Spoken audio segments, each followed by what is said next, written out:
Yo creo que siempre va a haber una chapucilla, yo creo que siempre va a haber una influencer que hace un cumpleaños y no paga ni los gusanitos porque todos se los regalan. Yo creo que siempre va a haber una risa, algo que rascar. Por ejemplo, la IA.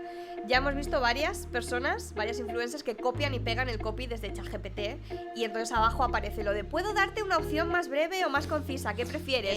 En plena pandemia yo estaba en un ERTE en ese momento y me empezaron a llegar propuestas de marcas que querían contratarme, pero no para que hiciera publicidad en mis redes, sino para que gestionase las suyas, ¿no? O sea, este tono que yo tenía en Hazme y esta manera de hacer contenido que trabajase como marca blanca para sus marcas. También se prostituyen desde el influencer marketing. Ejemplo, yo con lo que empecé fueron con publicaciones estáticas en las que cogía una foto de un influencer en una pose bastante cómica y superponía una frase encima. Grandes, pero sigue siendo un pozo inagotable de errores, de falta de diligencia, de falta de credibilidad y de comedia en general.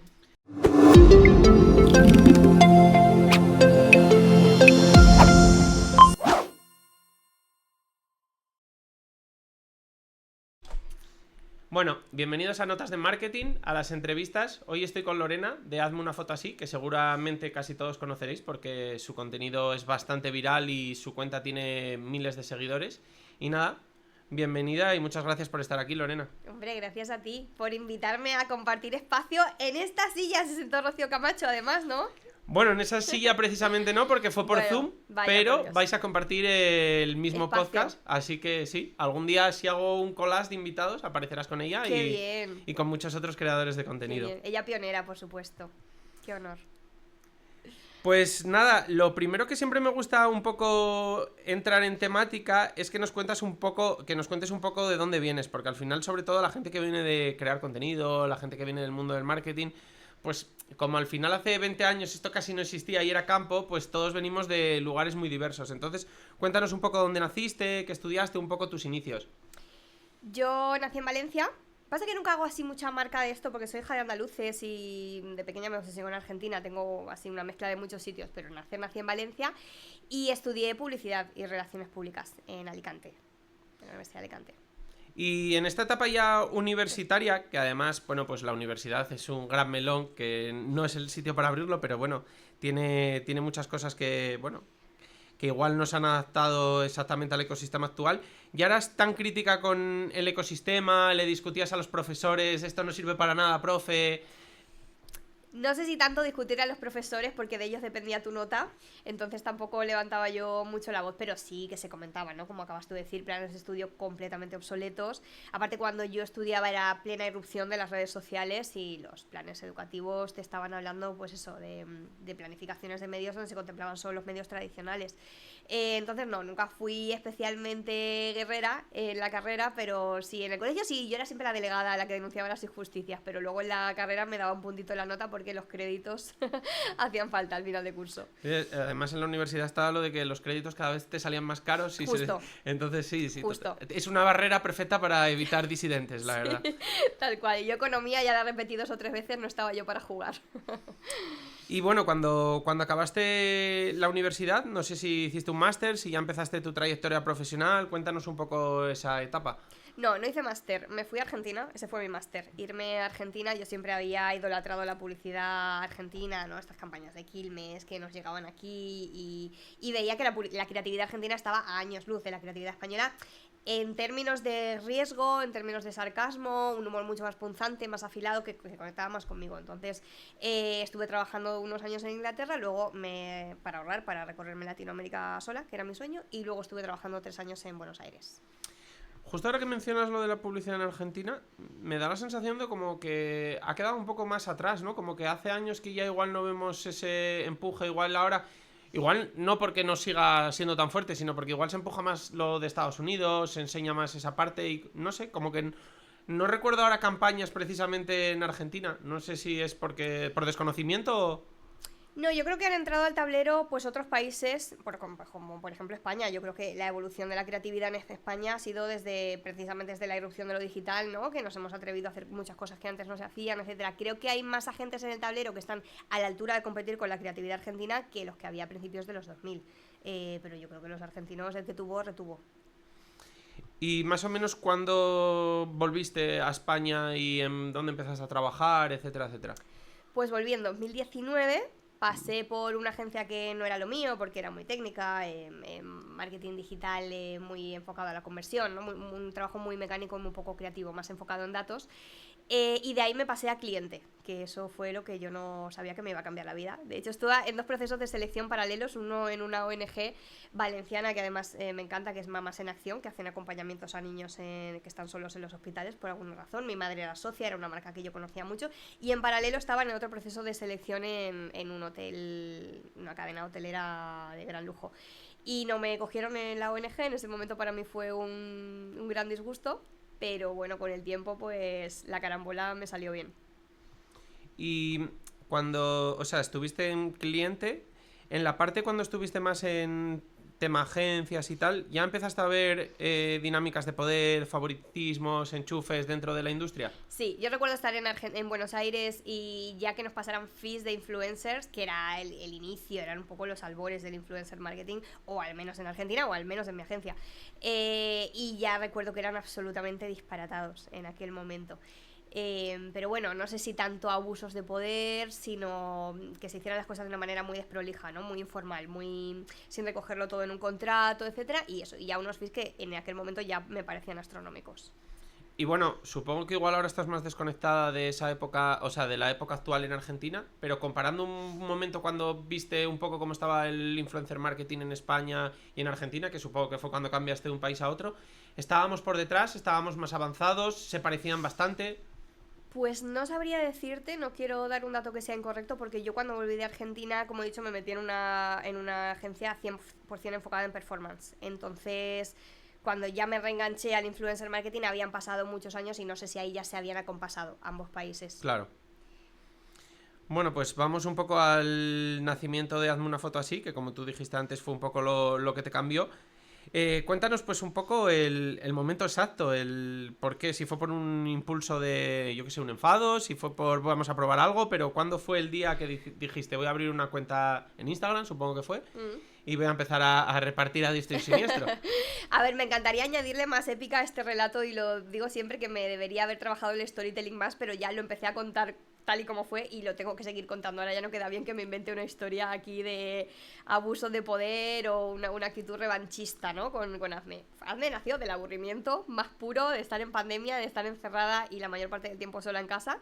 Y simplemente, pues cuando ya me había hinchado de hacer pan, de hacer rutinas de entrenamiento, de verme todas las películas que había en todas las plataformas, dije, voy a hacer un meme. Y ya está, de ahí nació. O sea, erais una de esas creadoras de contenido que es hija un poco de la pandemia, Sí, ¿no? justo, Generación, Larachus, Vertus. Y en ese momento, para que nos hagamos un poco una idea, porque yo creo que a mí por lo menos me pasa que yo la pandemia la veo lejísimos. Entonces, en ese momento, Instagram era Reels como ahora, era más publicaciones, historias. ¿Cómo era Instagram en aquel momento? Eran publicaciones estáticas. Bueno, se podían publicar vídeos, pero en ese momento yo con lo que empecé fueron con publicaciones estáticas en las que cogía una foto de un influencer en una pose bastante cómica y superponía una frase encima. Entre eso y luego los stories. Vale. ¿Y hubo así algún momento que digas tú, bueno, pues mira, esto fue un punto de inflexión porque me empezó a seguir muchísima gente, entró lo típico que se decía antes de entró en el Explora y entonces me subieron muchísimos seguidores, o te empezó a seguir alguien que no esperarías que te siguiera, no sé, o si hubo varios puntos de inflexión incluso? No sé si hubo tanto un punto de inflexión concreto. Y aparte yo aquí siempre hago muchísimo hincapié. Cuando estoy dando una clase o cuando estoy dando una charla, siempre digo, el factor suerte. Claro. O sea, creo que es evidente, pero por si acaso lo aclaro, no tengo un talento extraordinario.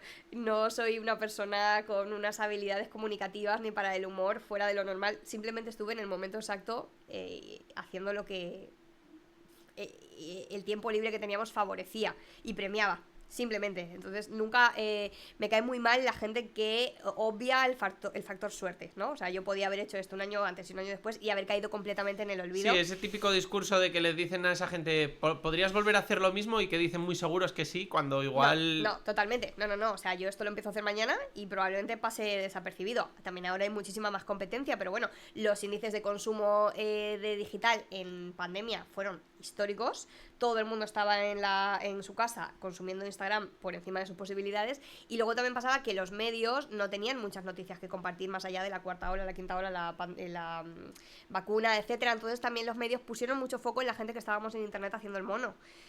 Y indudablemente impulsaron a muchos de los creadores que hoy en día tenemos comunidades grandes, y sin ese impulso ninguno de nosotros estaríamos aquí. Entonces yo siempre me gusta hacer hincapié en el factor suerte. Yo tuve suerte porque hice una parida absoluta, pero la hice en el momento en el que, bueno, la suerte me favoreció. ¿Tuviste en ese momento inspiración de otros países en los que había contenido más como irónico sobre lo que estaban haciendo los influencers, o incluso cuentas en España en ese momento, o incluso paralelas que hicieran ese tipo de contenido, o fue una idea que se te ocurrió a ti, que no tiene inspiración y que empezaste sola, digamos? Claro, se me ocurrió a mí, 100%. Luego la gente me empezó a compartir reels de Celeste Barber, que es una cómica brillante que también hace ese tipo de... Ella recrea, ¿no?, con su propio cuerpo, poses y tal. Pero no vale. fue... Sí, Celeste Barber, que es una cómica estadounidense. Pero no, la génesis fue ver una pose ridícula tras otra y decir, nadie está haciendo chistes de esto.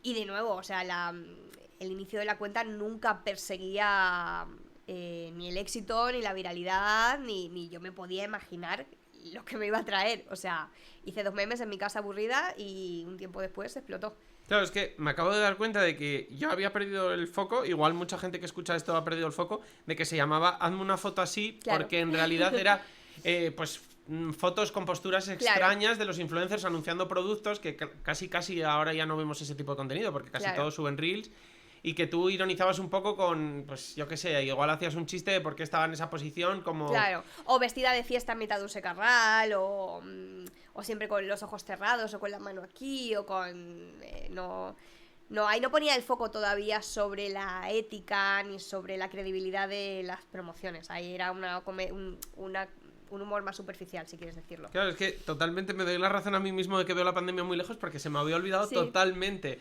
Es más, yo creo que le da la razón a lo que tú también habías dicho, de que no lo podrías volver a recrear, porque ahora te sería difícil encontrar tanto contenido, porque ahora ya no se suben tantas publicaciones, igual incluso se ha moderado un poco, ya no está de moda hacer lo de las posturas, yo creo, ¿no? No, claro, o sea, el formato estático ya no tendría cabida, para empezar, porque justamente en un evento de Meta comentaron el otro día que ya más del 50% del tiempo que el usuario pasa en Instagram es consumiendo Reels.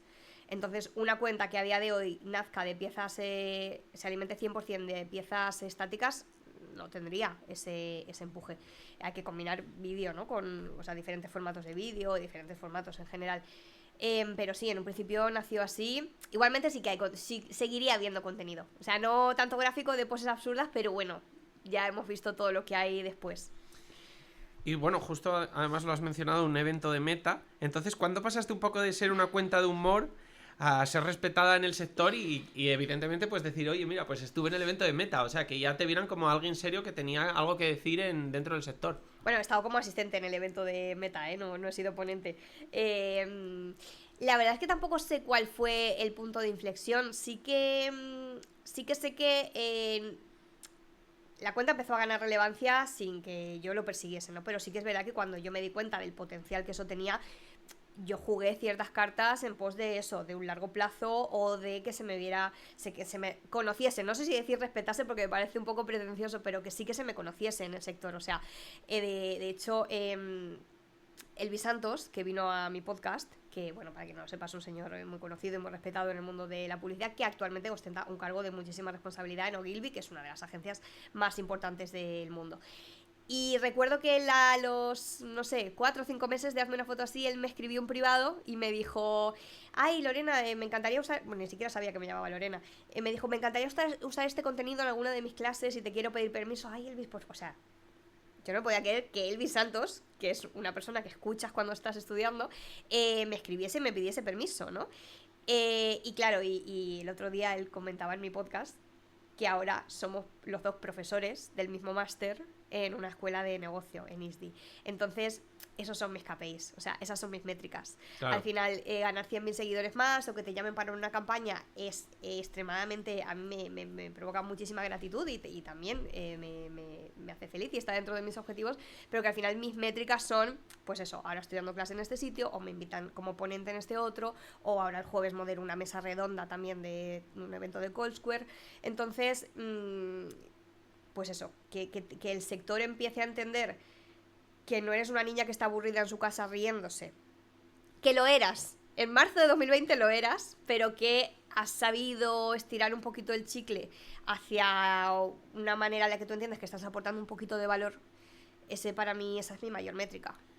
Y además, o sea, según lo que cuentas, fue rápido que te diste cuenta, porque si dices que a los 4 o 5 meses ya te escribieron con puedo poner esto de ejemplo en una clase, seguramente no era una postura que te hizo gracia y un meme, o sea, ya estabas empezando a hacer un poco más crítica dentro del mundo influencer, ¿no? Claro, probablemente no recuerdo cuál fue el ejemplo concreto que me pidió Elvis, pero probablemente sería pues la típica campaña donde recitan un brief a cámara o donde el martes anuncian una marca y el miércoles anuncian la de la competencia. Sería alguna incongruencia así, no recuerdo cuál.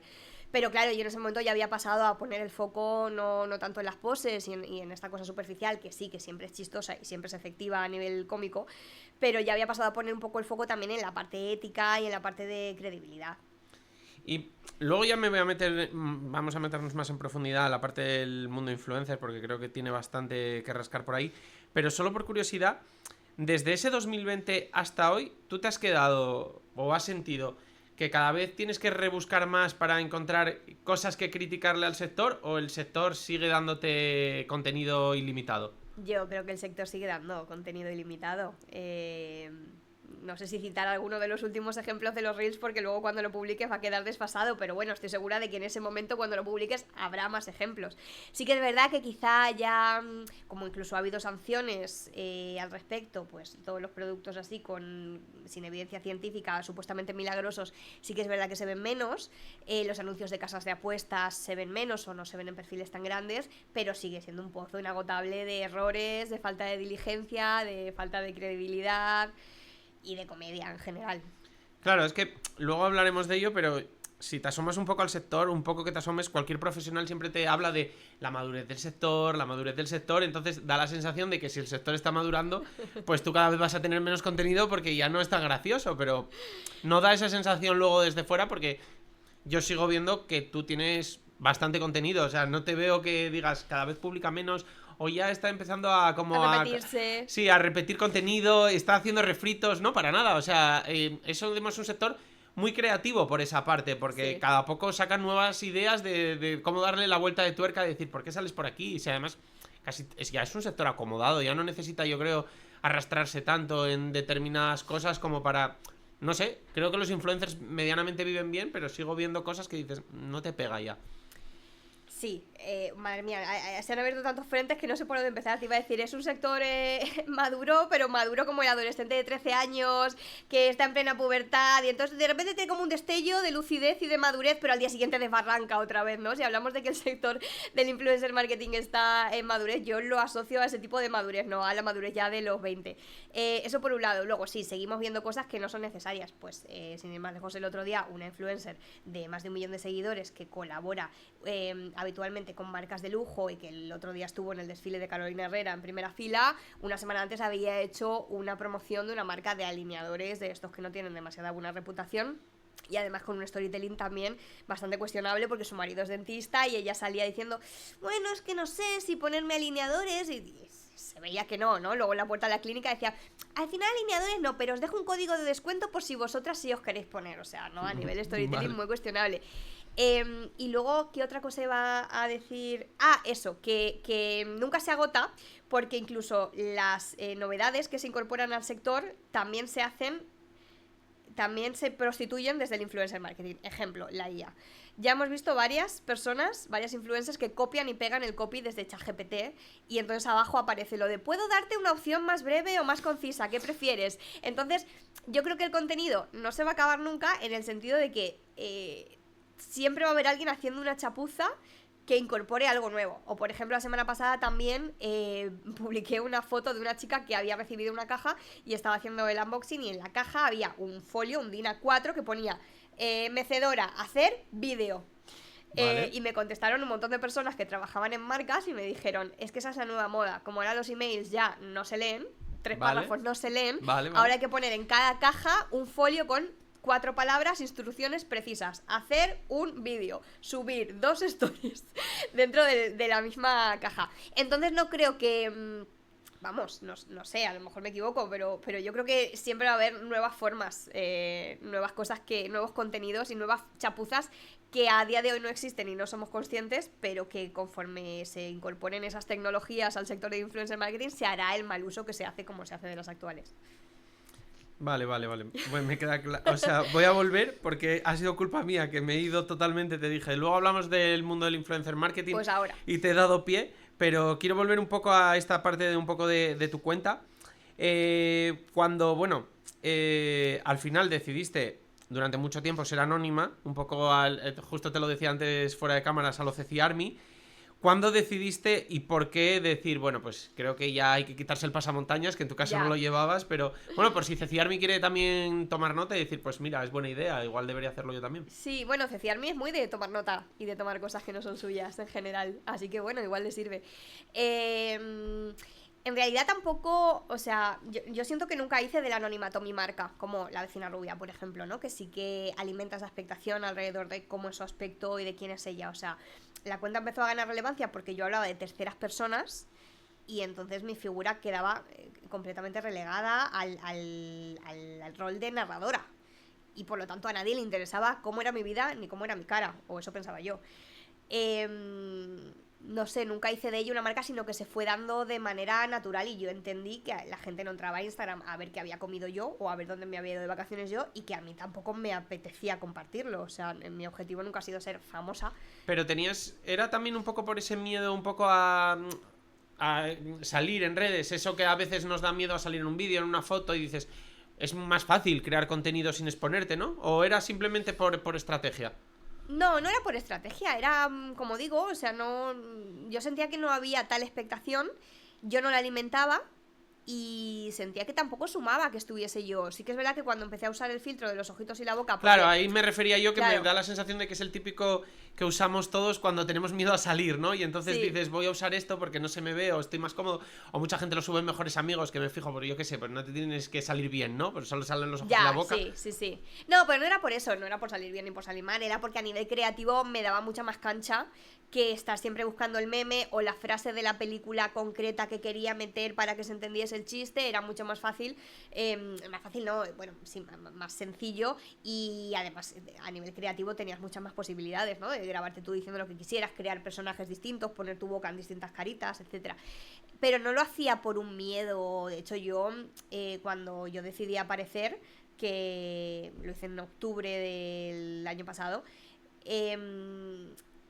lo hice sorprendida de que no se hubiera filtrado mi cara hasta ese momento, porque yo iba a dar charlas a auditorios llenos, moderaba mesas redondas de eventos del sector, daba clase, bueno, sigo dando clase en 4 másters, entonces inevitablemente alguien te hace una foto y la subes, y yo nunca he tenido miedo, o sea, yo nunca le he dicho que no a una oportunidad profesional dentro del sector, por decir, ay, es que me van a conocer. Bueno, si me conocen, que me conozcan.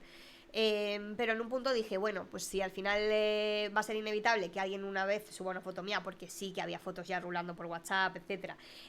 Un poco, eso también es muy de Ceci Army, en verdad, porque hay fotos en internet de ¿Sí? Sí, o sea, si tú pones quién es Ceci Army en Google Imágenes, hay un par de fotos así como de refilón, tal, tiradas de él. ¿Y coinciden los rasgos? Porque puede ser Sí, yo creo una que leyenda urbana. yo creo que es él, o sea, sí que parece. O sea, que sois vidas muy paralelas.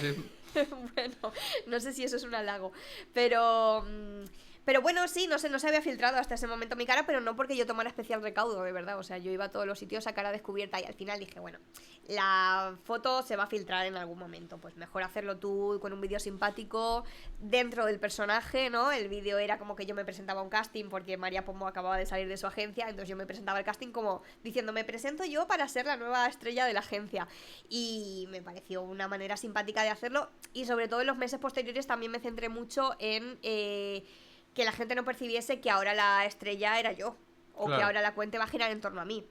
O sea, el vídeo yo lo publiqué un 7 de octubre, el 8 publiqué un reel de otra cosa, el 9 publiqué un reel de... como diciendo, calma, o sea, esto lo he hecho porque era el peaje que había que pagar, pero la cuenta sigue siendo lo que es.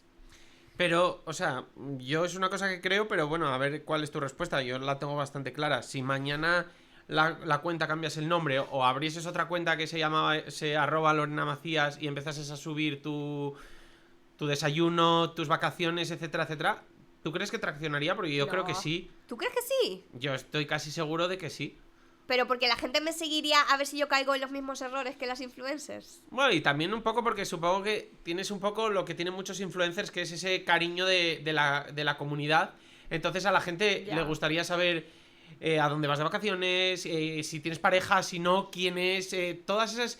Ahí, al final, es que yo cuando le pregunto a mucha gente por qué sigues a tal influencer, porque a mí me parece que su contenido no es bueno, no me gusta, la mayoría de la gente, los argumentos que me da es porque quiere saber de su vida, o sea, por un poco del chismorreo. Y yo creo que tú ya has entrado en ese pequeño círculo de gente que puede haber interés en tu vida. Vamos, a mí me da esa sensación.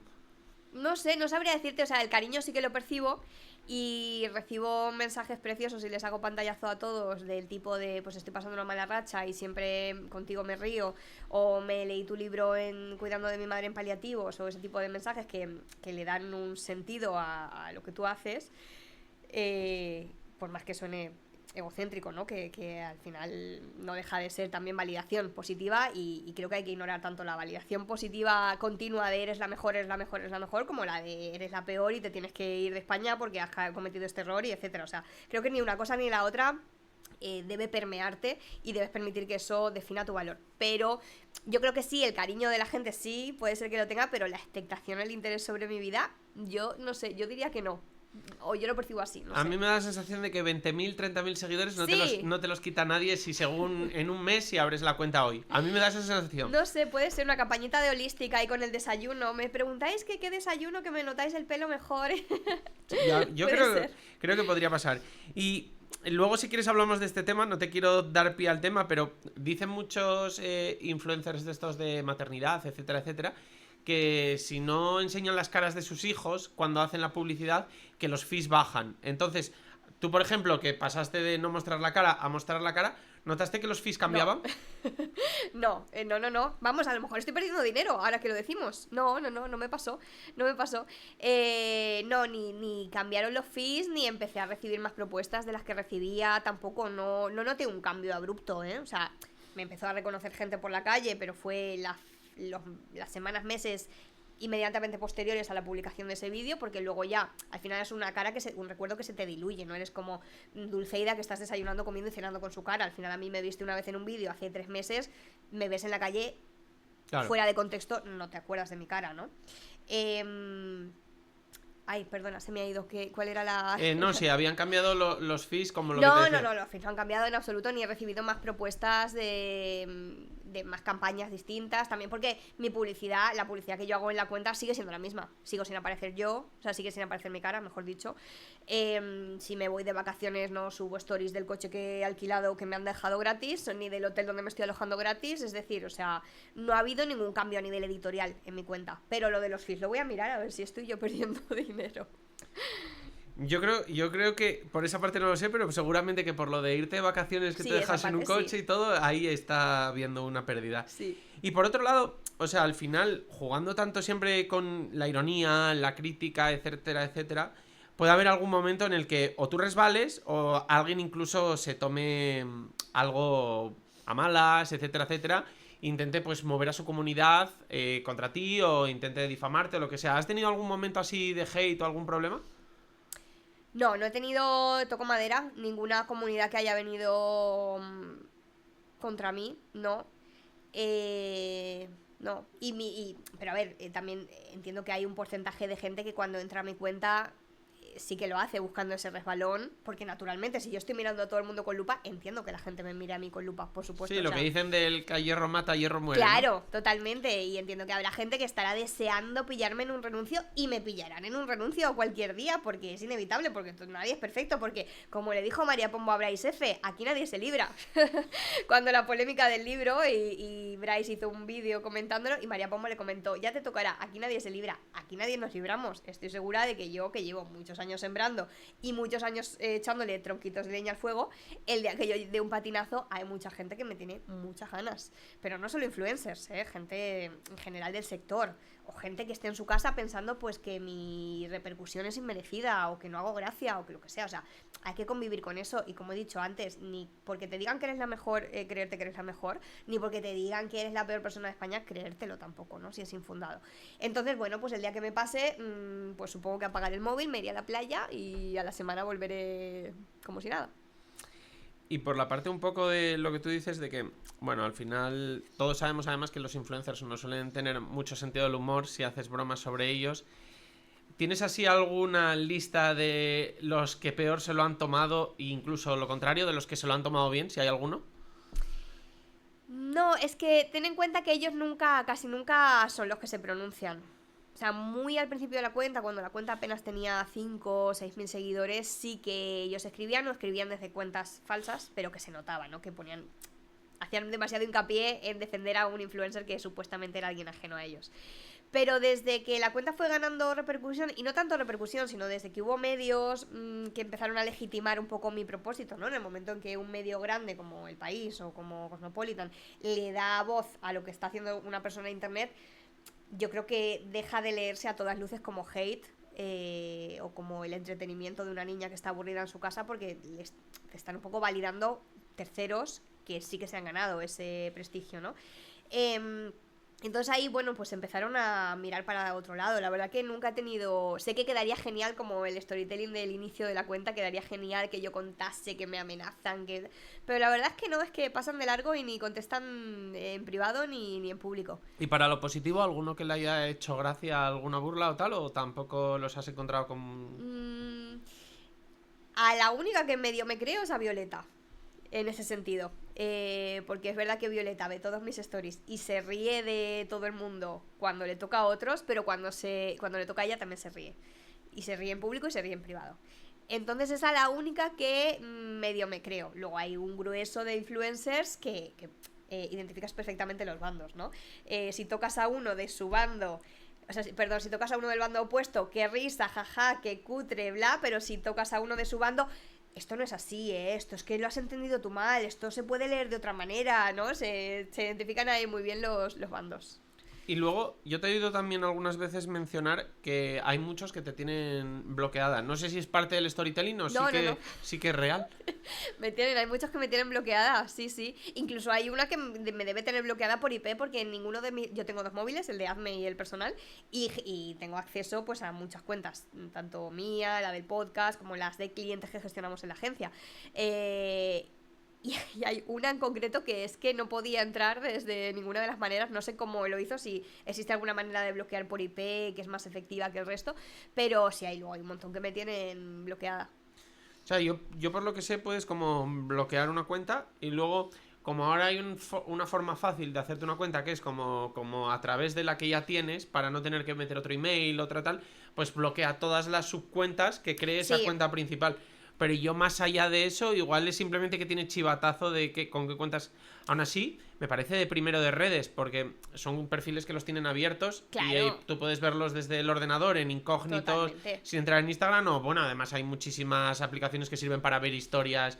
Entonces es como de primero de redes. O sea, tengo amigas con móvil, o sea, no me cuesta nada decir, Pepita, ¿me grabas esto? Muchos seguidores también me dicen, te lo mando grabado porque sé que te tiene bloqueada. Y en vez de reenviarme el story, me graban pantalla y me graban ya me mandan ya la grabación de pantalla. O sea, sí, es una medida bastante estéril.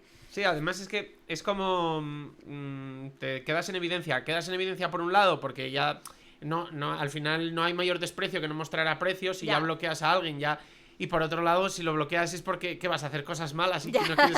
O sea, voy a subir cosas sin poner el hashtag publi, entonces déjame primero bloquearla, que si no me va a pillar. Ya, se puede leer así, sí. Es raro, sí, la verdad. Y bueno, por otro lado, ¿hay alguna vez alguna crítica que hayas recibido que te haya parecido injusta por parte del sector o por parte de otra parte del sector? Que hayas dicho, pues mira, esto no me parece justo. Pues mira, cuando la Dana... Yo cometí un error.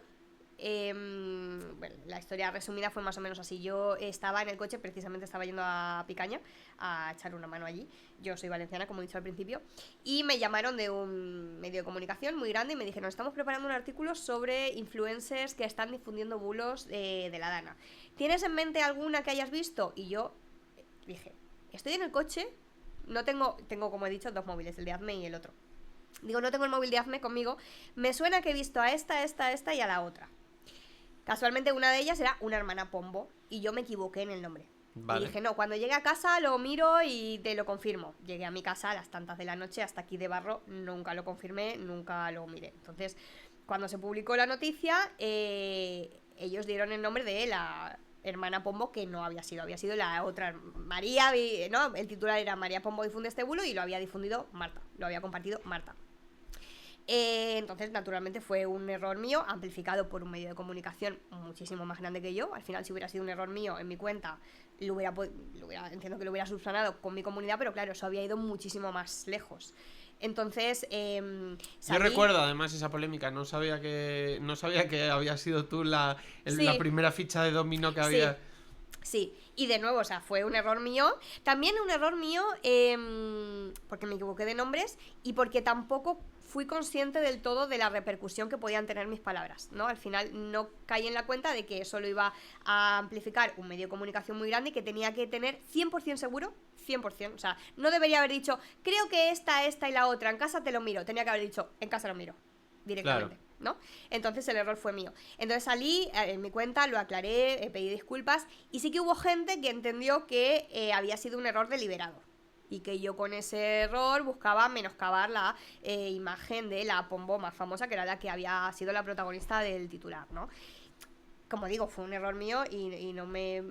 Vamos, no estoy minimizando mi culpa ni mi error, pero no hubo una intención de...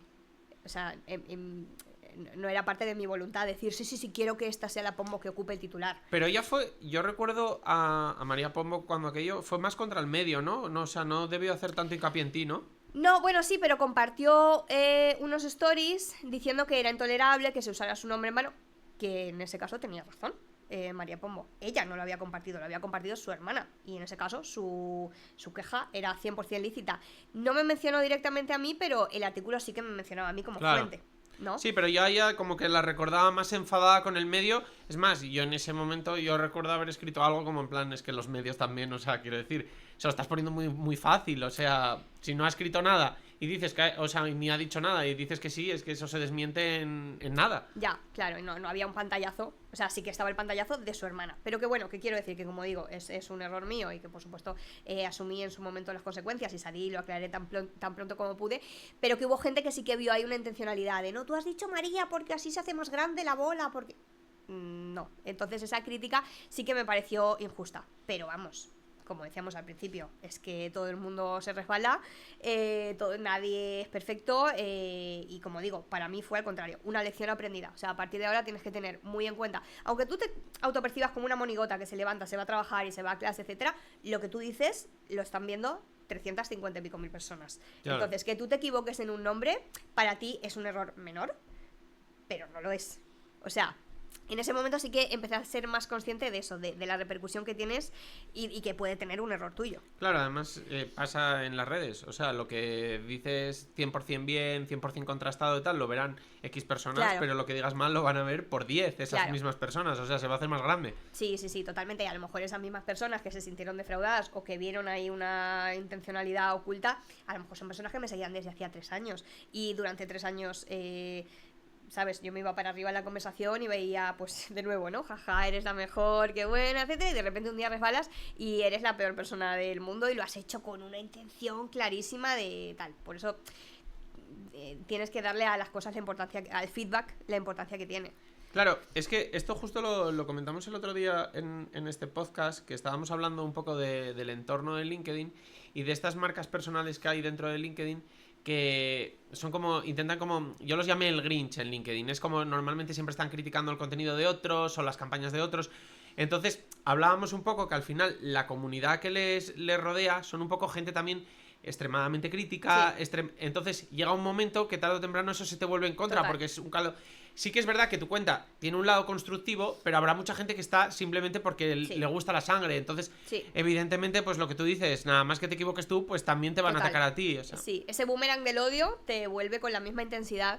Incluso ya no es necesario que resbales. O sea, también me pasa que a veces, muy excepcionalmente, recibo mensajes de personas que pues odian a determinada influencer por algo que hizo en 2013 y todos los días entran a mi cuenta con la esperanza de que yo ese día parodie a esa influencer. Y como yo no lo hago una semana, 2 semanas, porque a lo mejor hay otros temas, o porque a lo mejor justamente esas 2 semanas la chiquilla no ha hecho nada. Es que, vamos a ver, es que tampoco me parecería justo inventarme yo las cosas con este carácter, con esta voluntad revanchista de no, esta tiene que salir porque hace mucho que no sale. No.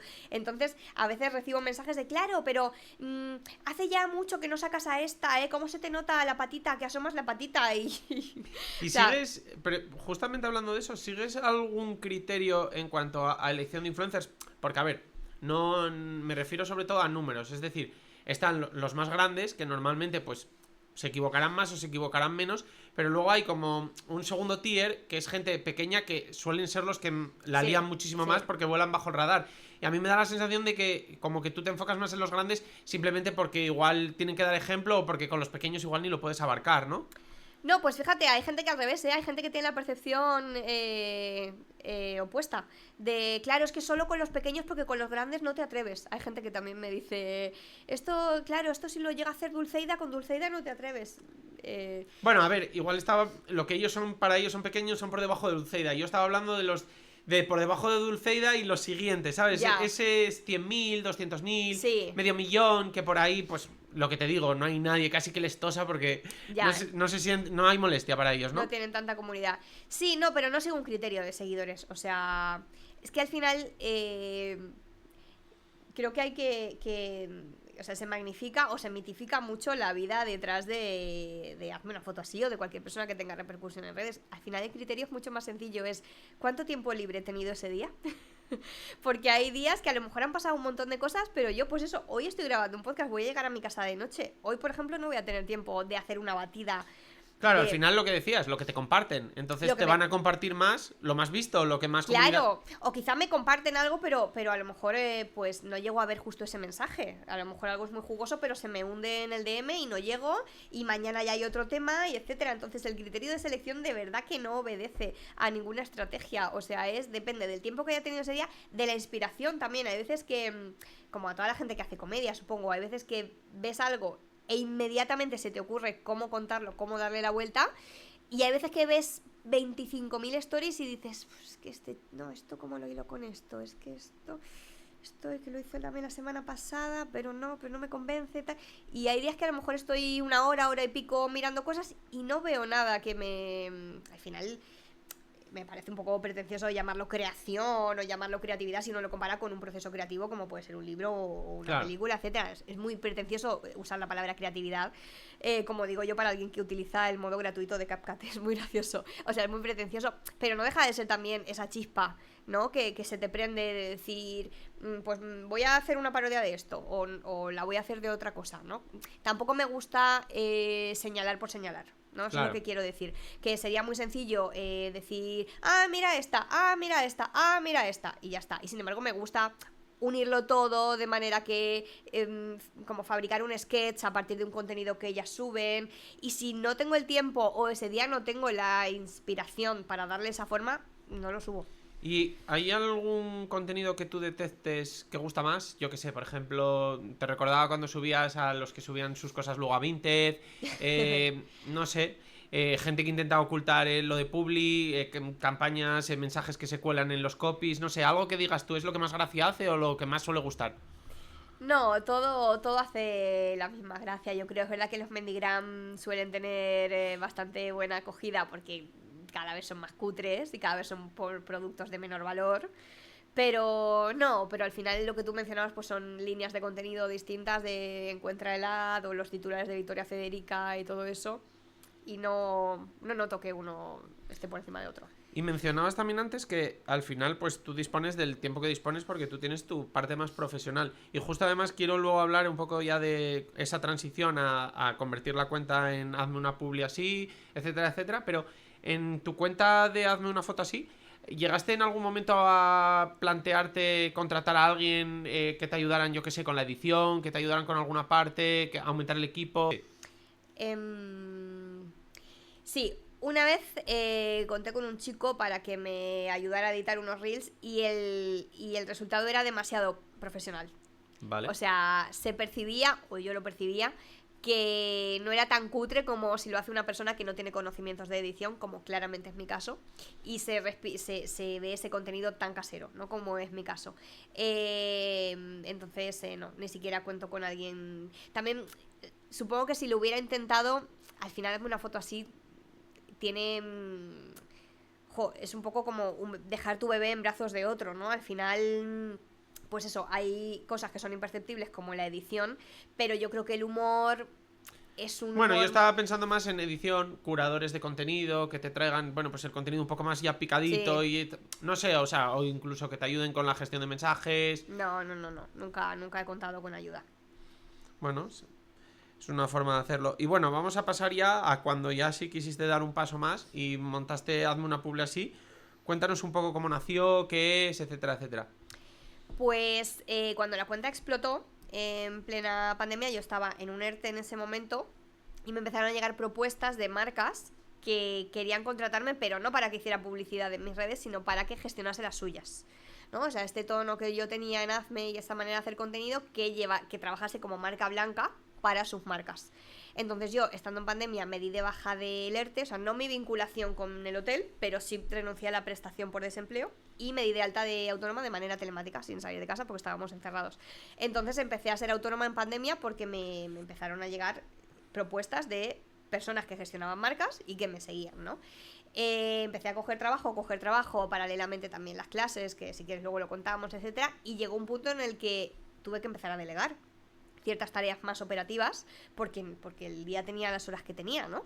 Y entonces así fue como nació Hazme una publi así, de nuevo, como Hazme una foto así, sin ese objetivo en mente, sino que un poco bromeando, un poco jugando, pues me empezaron a llegar estas propuestas y tuve que delegar.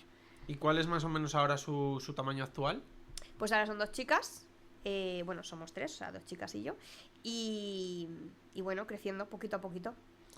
Y bueno, lo acabas de mencionar tú ahora y ya también lo mencionaste antes. Está pues la parte de tu cuenta de Instagram, está la que tiene colaboraciones, está la parte de la agencia, está la parte de profesora, charlas. Si tuvieras un poco, es más que nada para que veamos un poco lo que es más rentable, etcétera, etcétera, que distribuir un poco en porcentajes de tus ingresos de cada cosa, más o menos podrías hacer una pequeña distribución. No sé si podría hacer una distribución porque el libro, por ejemplo, son ingresos muy residuales. Vale, el libro, por ejemplo, ¿no? también. El libro se sabe, lo comentó Victoria Martín en mi podcast, que el adelanto medio que le suelen dar a los escritores noveles y más a los que nacemos en Instagram es un adelanto de 3.000 euros. Que naturalmente 3.000 euros es muchísimo dinero, pero si tú estás escribiendo un libro 8 meses o 10 meses o un año, como en mi caso que lo compaginaba con un montón de cosas, no puedes renunciar al resto de tu trabajo por este adelanto, ¿no? Y luego los royalties del libro, no quisiera dar una cifra incorrecta tampoco, pero creo que son menos de 2 euros por libro vendido. Entonces, o sea que cuando la gente compra el libro y vale 20 euros... Que la gente piensa que esos 20 euros son para ti y automáticamente no. Bueno, yo creo que cada vez menos gente lo piensa porque casi todo el mundo ya se ha hartado de decirlo, ya, ¿no? sí, no gano dinero justo, con los libros, justo, o sea, es como el discurso. Justo, quizá Pérez Reverte lo gana, pero los que estamos a años luz también del talento, vamos a decirlo, no cobramos esas cantidades. Entonces, bueno, el libro es muy residual. El podcast, financié yo las 2 primeras temporadas del podcast y de hecho el podcast estaba en un cajón cuando llegó Radio Nacional de España. Entonces, con lo que ingreso por esta temporada, cubro gastos de las 2 primeras, recupero el dinero que invertí. Todavía no llego a ganar.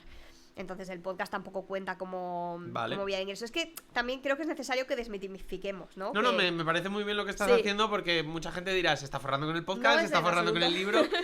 En absoluto, o sea, y creo que la transparencia que se le exige a las influencers en términos de si es publicidad, dime que es publicidad, etcétera, creo que la tenemos que predicar todos. El libro, ya he dicho lo que se cobra con los libros. El podcast, yo financié las 2 primeras temporadas, yo compré el equipo, yo le pagaba al técnico de edición, yo subtitulaba los reels antes de bueno, eso lo sigo haciendo, pero bueno, sí, entonces llegó Radio Nacional de España y me compró esta temporada, tampoco sabemos si va a continuar, entonces de momento me he quedado a cero, no es que haya ganado, me he quedado a cero con esto. Y luego, claro, yo diferenciaría, lo más rentable por supuesto son las campañas de Buena Foto Así en relación al tiempo que te llevan. Vale. Si no prorrateamos el tiempo que tú le metes a la cuenta de Instagram todos los días. Claro. No, pero sí que yo ya sospechaba que al final, conociendo un poco el mundo influencer, es algo que se paga muy bien cuando ya tienes determinado alcance. Lo que pasa que, claro, está la parte de lo que tú dices, de hacer crecer esa cuenta, del tiempo diario, pero sí que es verdad que para el tiempo invertido es algo bastante lucrativo. Tenía pinta, sí, más que un libro o que lo que tú dices, que un podcast. Eso lo teníamos claro, menos total, claro. Sí. No, y aparte también, justo en este evento de Meta, coincidía con una chica que hablaba de la recurrencia de los ingresos. Porque es una chica que tenía su trabajo, y paralelamente el de las redes, se quedó en ese trabajo y ahora solo tiene el de las redes. Y claro, en agosto no hay una sola campaña, en enero no hay una sola campaña, entonces no hay un ingreso recurrente, a no ser que seas María Pombo, tampoco hay un ingreso recurrente que puedas decir, sé que todos los meses invierto estas horas y gano esto, o sea, yo invierto horas con la esperanza de que cuando llegue una campaña me compense todas estas horas y cobre pues más o menos prorrateado. También es cierto lo que hemos dicho antes, mi cuenta, al ser una cuenta de humor, al ser una cuenta ácida, al ser una cuenta de memes, al ser una cuenta muy crítica también con muchos sectores y con muchos productos, mi fee yo creo que estará lejos de ser el de una influencer de lifestyle con mis mismos seguidores, ¿no? O sea, al final, ¿no? ¿Tú qué crees? A mí eso ya me parecería injusto, porque sinceramente creo que con esos mismos números tú tienes mucho más enganche con tu... O sea, para empezar, la credibilidad seguramente eres de las más altas. O sea, que si ya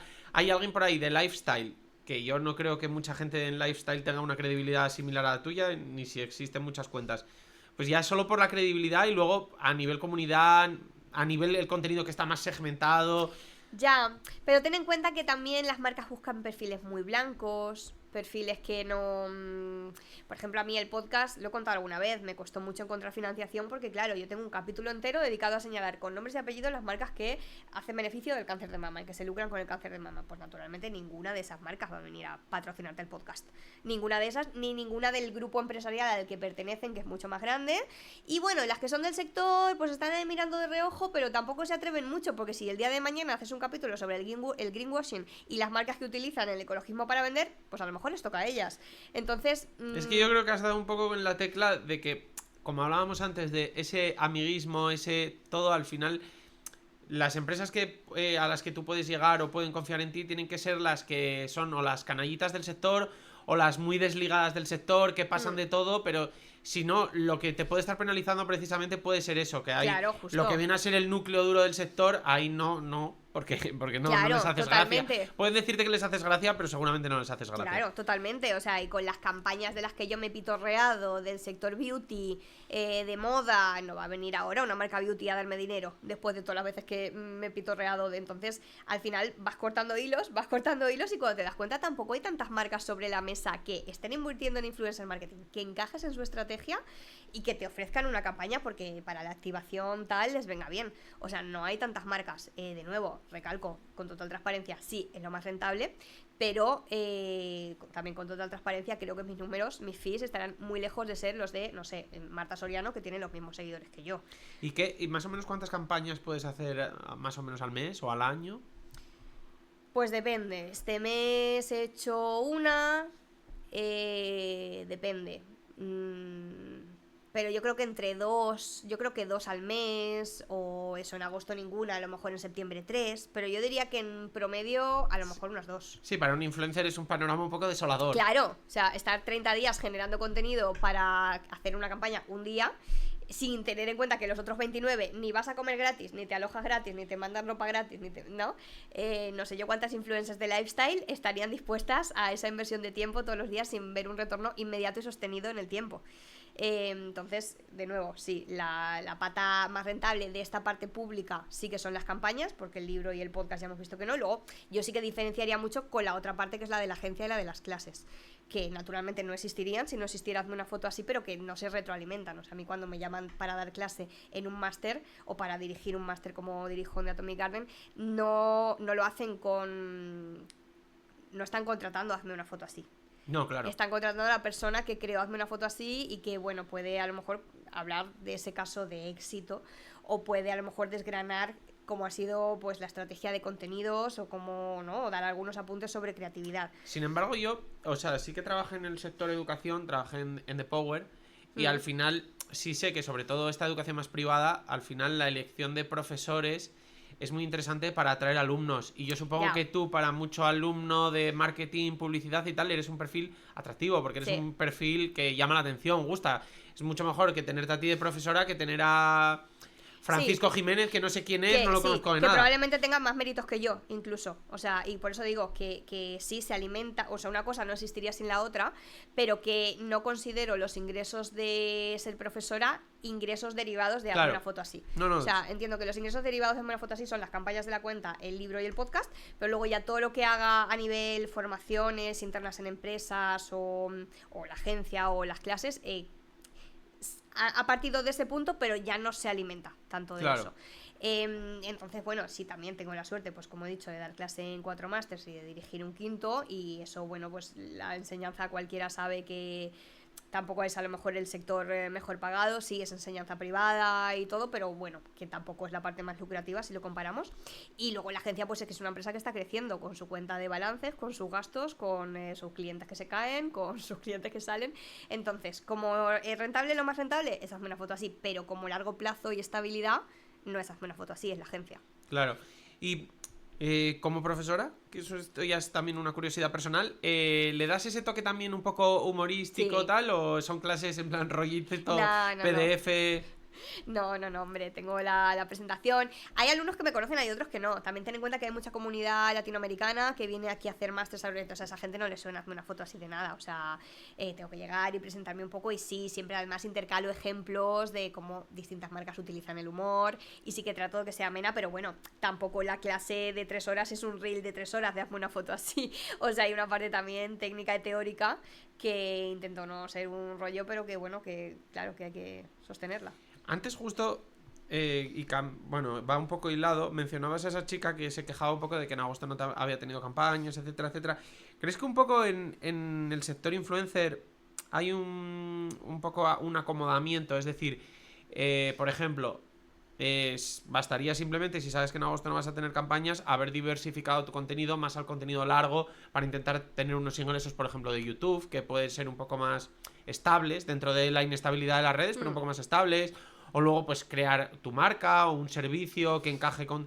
Y veo siempre que la mayoría, a no ser los grandes, que ya se nota que tienen muchas cabezas pensantes por detrás, que ya saben hacer las cosas, veo mucho que está muy acomodado y que además creo que no es largoplacista, porque tú estás pensando en el largo plazo, como acabas de mencionar ahora, pero muchos de ellos deben creer que esto va a durar 10 años más y no tiene pinta. Sí, totalmente. Ni están diversificando los ingresos online, ni están invirtiendo en algo offline tampoco. Entonces yo creo que sí, que en unos años asistiremos al gran batacazo de gente que, pues eso, que ha pensado que esto iba a ser para siempre, que ibas a tener siempre un cheque en blanco de las marcas, y que ya no solo el influencer marketing pueda petar o no pueda petar, o el reinado de Instagram pueda acabar o no pueda acabar, sino que hoy haces gracia tú, pero el mes que viene hace gracia otro. Entonces tampoco va a durar esto toda la vida. O sea, ahora hay chiquitos de UGC que editan, o sea, hacen unos vídeos que como marca te salen realmente rentables y tienen unas capacidades de edición a años luz de los influencers históricos que incluso tienen su equipo, ¿no? Claro. Entonces, al final es la ley de la oferta y la demanda. Si no dejan de entrar generaciones nuevas que están más preparadas, por lo menos a nivel técnico, y que al final son nativos digitales y han nacido con este lenguaje y han consumido muchísimas redes y van a conectar más porque al final la audiencia va rejuveneciendo un poco, porque a medida que te haces adulto, las horas que le puedes dedicar a la pantalla van bajando. Claro, tal cual. Sí. Entonces, al final esto pues no deja de ser una ley de oferta y demanda, y hay gente que piensa que su oferta va a ser eterna y yo creo que no. O sea, que al final nos ponemos en un mundo en el que hasta ahora pues hemos mantenido, como quien dice, a los influencers porque les veíamos y en un futuro igual les tenemos que mantener porque les tenemos que pagar el paro, ¿no? La asignación está universal, ¿no? Sí, De repente. sí. O sea, estaremos rodeados de influencers por la calle. Y bueno, pasando un poco al libro, cuéntanos un poco cuándo nació la idea del libro, cuánto te llevó escribirlo, un poco también en qué está enfocado el libro, por si alguien no lo ha leído y tiene interés un poco por él. Pues el libro tampoco tiene ninguna épica. Un día me llegó un email de la editorial de Penguin y me dijeron que se querían reunir conmigo, que si me había planteado alguna vez escribir un libro. Yo en ese primer momento les dije que no, en la primera reunión les dije que no, precisamente por este intrusismo, porque yo me considero una gran lectora, y esto no es un dardo a María Pombo. Aparte estoy de acuerdo con ella en que leer no te hace mejor persona, esto ya lo hablamos en la cuenta, ¿no? Que leer no te hace mejor, pero sí que te da, bueno, pues algunas herramientas, ¿no?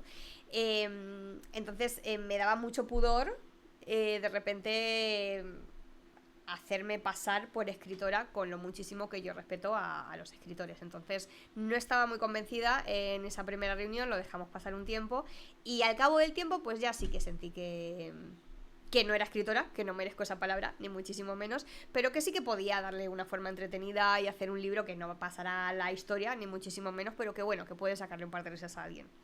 Estamos hablando de y aclaro, no, el adelanto no aumentó, de la primera reunión a la segunda fue exactamente la misma propuesta económica, porque por si alguien hace la lectura de te pusieron un maletín encima de la mesa. No, me pusieron lo que le ponen a todo el mundo, pero simplemente pues pasó un tiempo, unos meses, y dije, venga va, pues ahora sí que me veo con ganas. ¿En qué año más o menos estamos hablando de esto? ¿Es Preya? ¿O puede sí, haber... sí, bueno, no sé, yo... fue 2000, el verano de 2022, puede ser que me lo ofrecieran. Sí, había IA, pero no estaba tan de moda. No estaba tan de moda. Puede ser que me lo ofrecieran por primera vez en verano de 2022 y el libro se publicó en octubre del 2024. Y a día de hoy, más o menos, en números, ¿cuántos ejemplares más o menos sabes si has vendido? ¿No tienes ni una horquilla? No, la editorial es bastante... Bueno, a decir verdad tampoco lo he preguntado. Me suena que me pasaron la primera semana, la semana del lanzamiento, así un dato pero un poco extra confidencial. No sé si estoy metiendo en un lío a la editora, de hecho, no creo. Pero no. Te llega la liquidación al año con los que has vendido, pero en mi caso como todavía no ha pasado... Ah, vale, porque todavía no... Claro. Vale.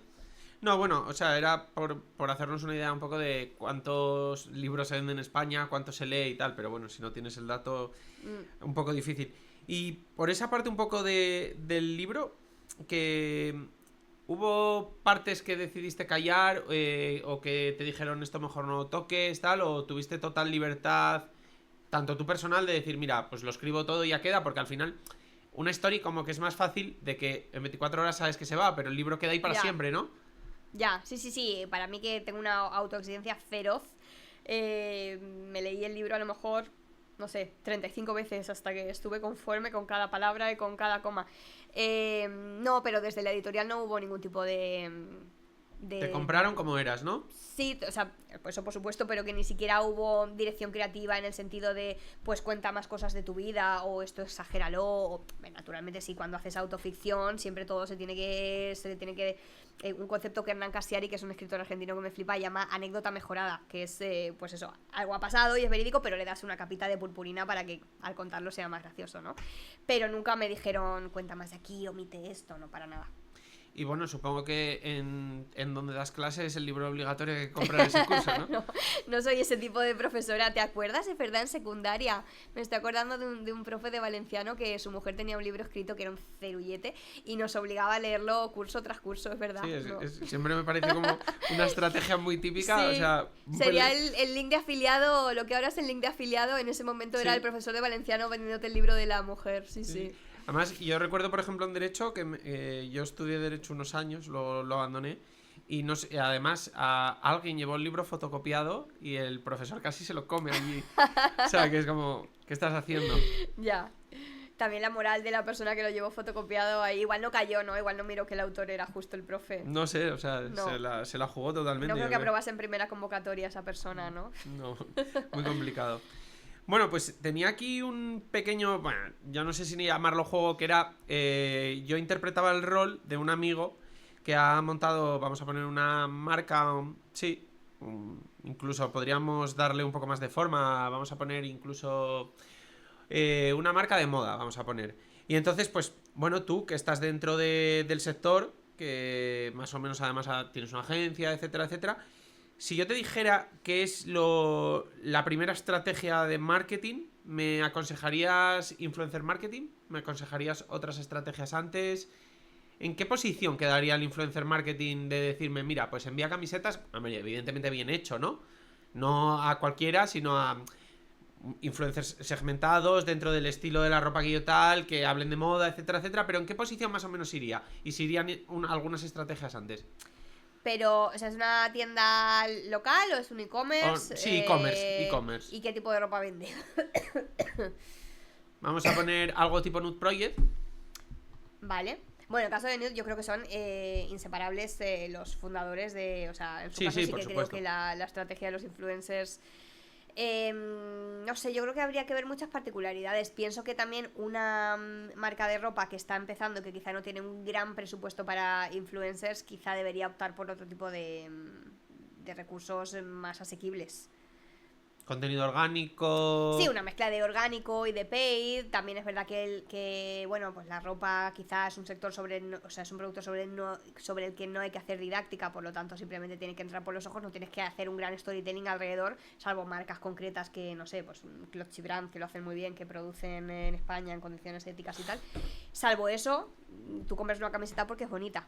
Entonces, claro, a lo mejor con un paid media sencillito, un UGC incluso al que le metieras paid, para mí habría muchas más opciones antes de llegar a que Dulceida, a que rehipoteques tu casa para que Dulceida se ponga una camiseta tuya. Y así, mira, hilando ya un poco con todo esto y a preguntas un poco ya más concretas, por ejemplo, habría dos opciones, que sería lo típico de a influencers más pequeños mandarles producto a cambio de visibilidad, o que además suele ser sin contratos, etcétera, etcétera, o ya la parte de lo que tú dices, ya de influencers un poco más grandes, con fees, y ya hay un contrato establecido que te permite un poco más asegurar, entre comillas, vamos a poner esto, el contenido que van a publicar, tanto en cantidad como en tipo, etcétera, etcétera.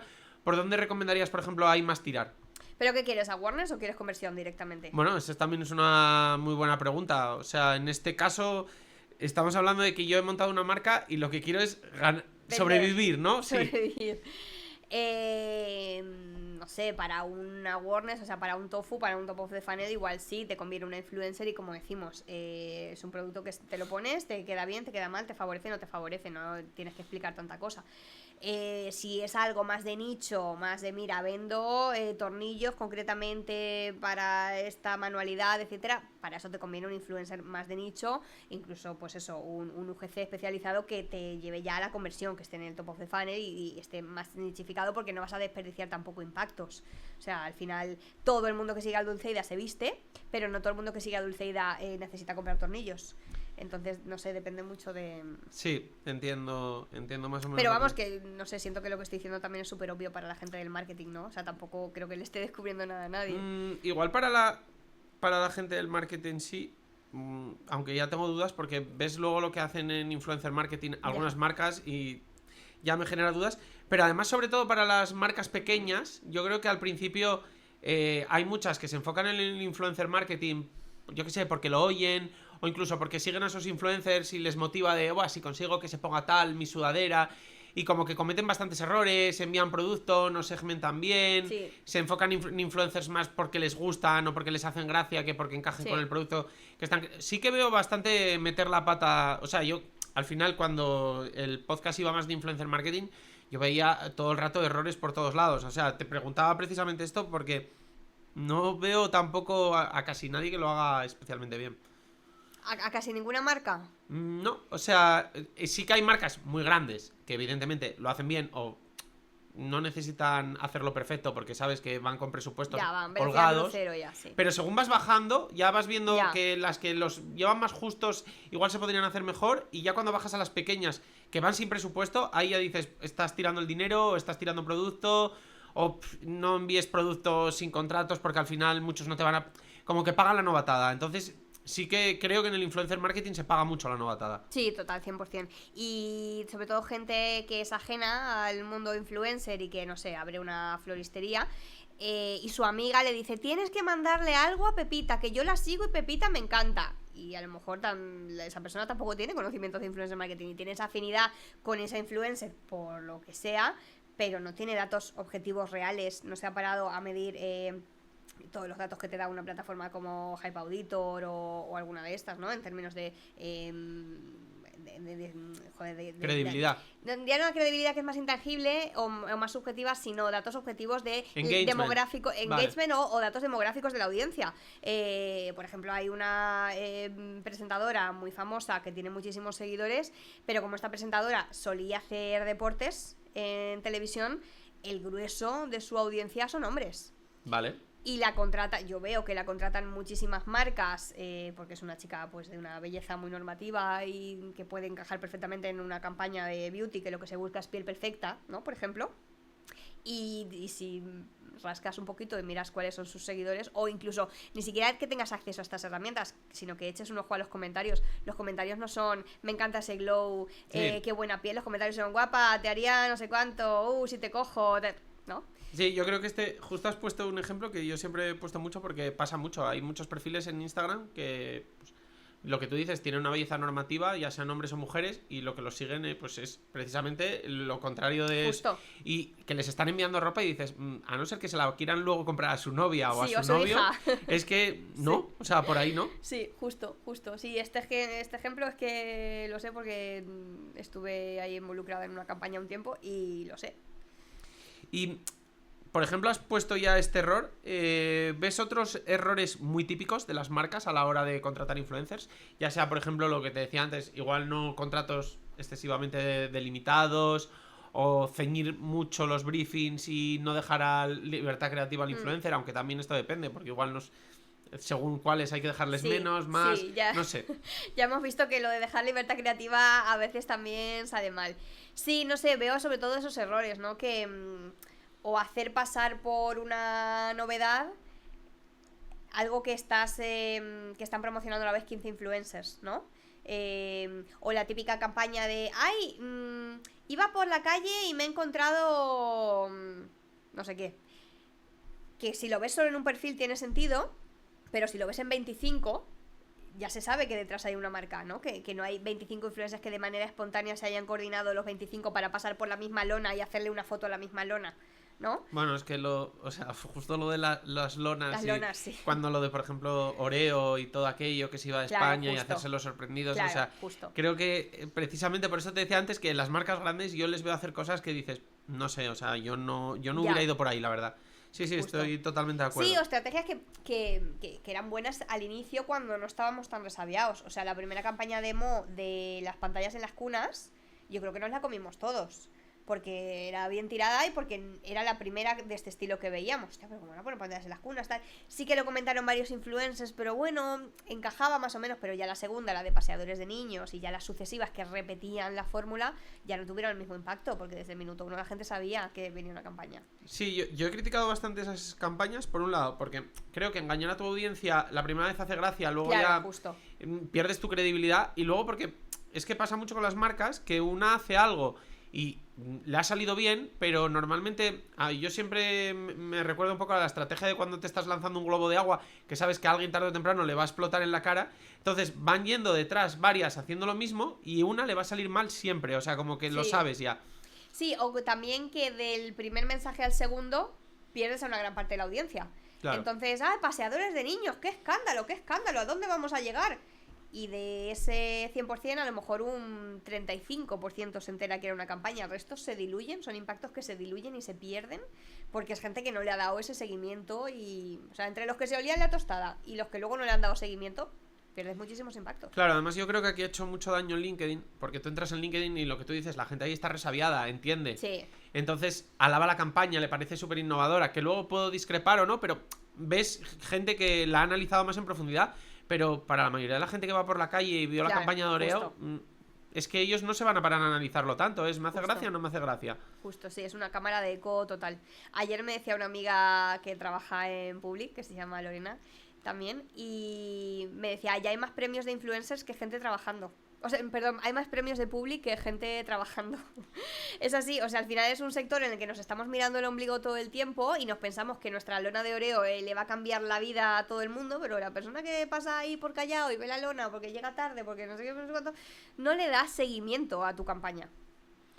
Totalmente, estoy de acuerdo. Y cambiando un poco de tema, yo por ejemplo en España, entre influencers, lo que vendría a ser un poco más nativos de Instagram, TikTok, más lifestyle, y los creadores de contenido, veamos Ibai o gente así, sí que veo como esa madurez del sector de la que hablábamos antes, sí que la he visto, por ejemplo, en los creadores de contenido, en que, por ejemplo, Ibai, pero muchos otros, han cada vez complejizando más su contenido, invirtiendo más, creando cosas un poco más grandes, más ambiciosas, y sin embargo no he visto lo mismo por el otro lado en los influencers. Ahí he visto lo que hablábamos antes de mucho más acomodamiento, no, como que el contenido es siempre el mismo, no ves que estás ingresando más, me gasto más, tengo más presupuestos.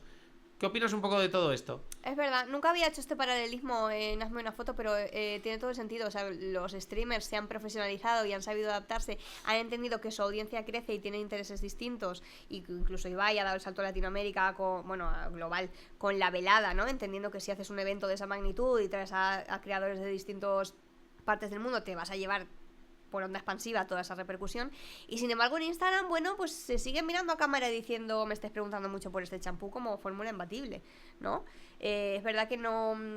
Pero también porque creo que en el caso de Ibai o de bastantes streamers sí que hay una voluntad de ser narrador. O sea, Ibai creo que es más un narrador que un personaje. Quizá ahora ya no tanto, pero cuando él empezó reaccionando a vídeos, etcétera, ¿no? Y todos los de su quinta, tienen más esa voluntad de narrador que de personaje central. Entonces creo que ellos disfrutan mucho con el storytelling, con la creatividad, con hacer los eventos cada vez más fastuosos y más grandes. Y las influencers no tienen esa voluntad. Al final, de nuevo, son personas con una belleza normativa a la que la ropa les queda bien, se hacen una foto y son muy fotogénicas, etcétera, pero no tienen una voluntad creadora ni creativa más allá de eso.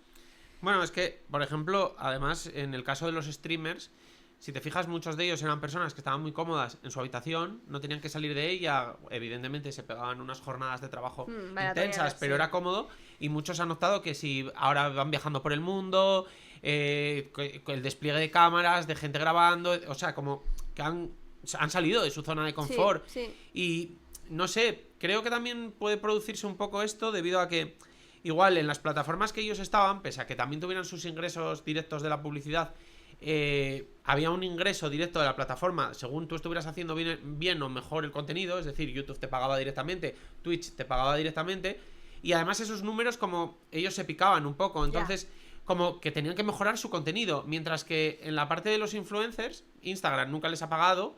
Entonces al final ellos vivían de la publicidad y la publicidad no les ha premiado como que no los hemos educado de decir, oye, tienes que darle un giro más, tienes que subir el nivel, tienes que elevar el nivel de tu contenido.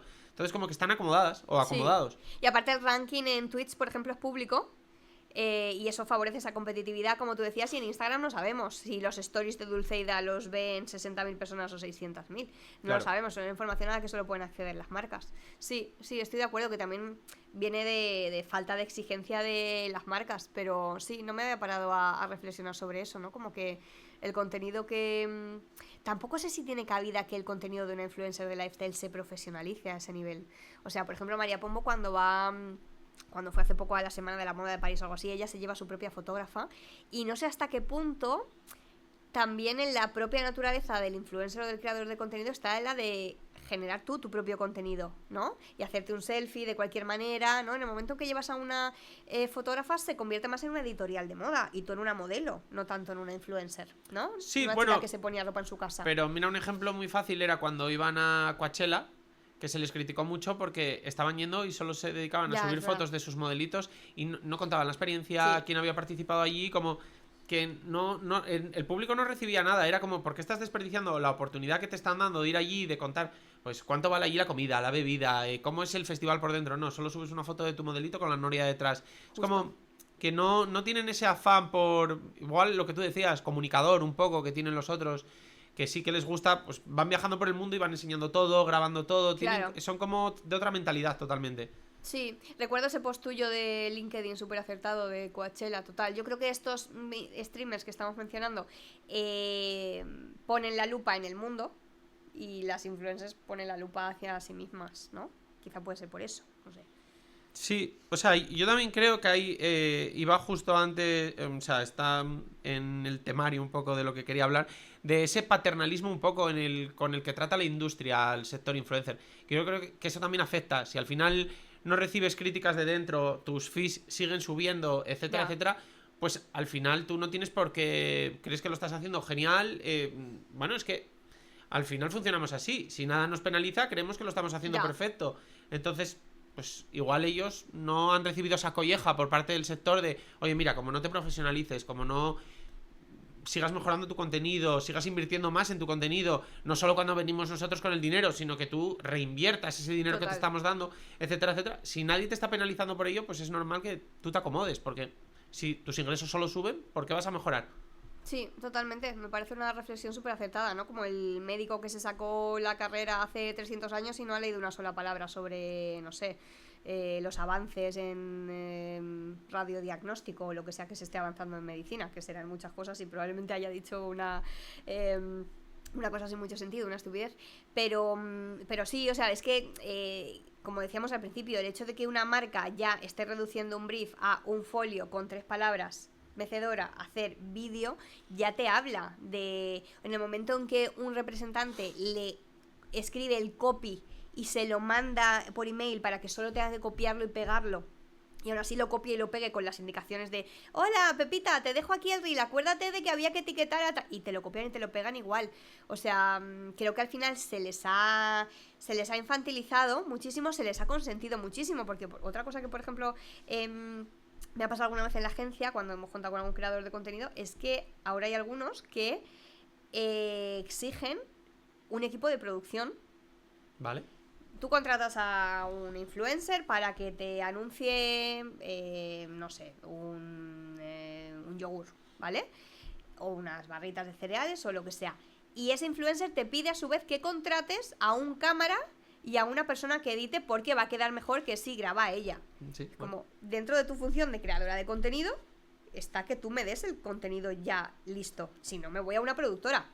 Le pago una agencia, le pago a una productora, contrato un plató, contrato actores, etcétera. Si te estoy contratando a ti, o sea, quiero decir, y esto se está consintiendo, se está empezando a, no sé si en una práctica habitual, pero sí que se escucha ya bastante. Bueno, es que igual que en lo que mencionabas antes, de que el copy se incluya el mensaje que te han mandado, que seguramente cobró igual. Entonces es que... Por supuesto, claro, es que sí. al final... O sea, esta persona cobra su fee y luego aparte cobra el equipo de producción.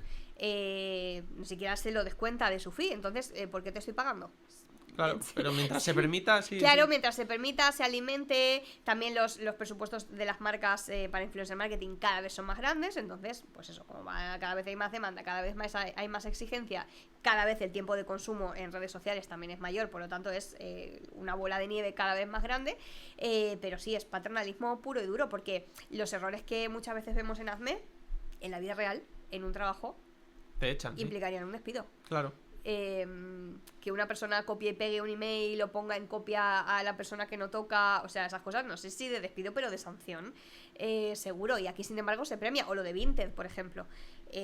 Un montón de veces hemos sacado en mi cuenta gente que al día, en tiempo real, o sea, tienen el anuncio publicado en Instagram y en el mismo momento te vas a Vinted, ni siquiera se ha borrado el story, ya tienen el producto publicado en Vinted.